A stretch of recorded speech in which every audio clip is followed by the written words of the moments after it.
سعادتك الوضع اللي احنا فيه ده، احنا كناس كبيره في السن اخدين عليه من زمان، مش جديد علينا والله. احنا كانوا على ايامنا في السبعينات قبل 73 او بعد 73 مش فاكر، كانوا بيلموا حاجه اسمها مجهود حربي من المدارس. المدارس بتاعت الناس الفقراء كانوا بيلموا منهم مجهود حربي، كل واحد يجيب كيسه فيها فوطه وملايه وربسه وزيت، ما اسمها مجهود حربي.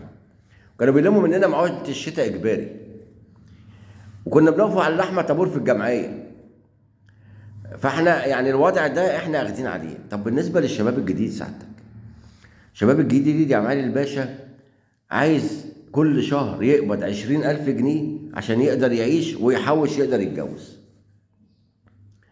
القطاع الخاص ما بيدهمش اكتر من 3000 جنيه وما بيسمعوش للحكومه، ما لهمش دعوه بالكلام اللي بتقوله الحكومه. حد ادنى وحد اقصى هم ما عندهمش الكلام ده، اللي عاجبه يشتغل واللي مش عاجبه يروح.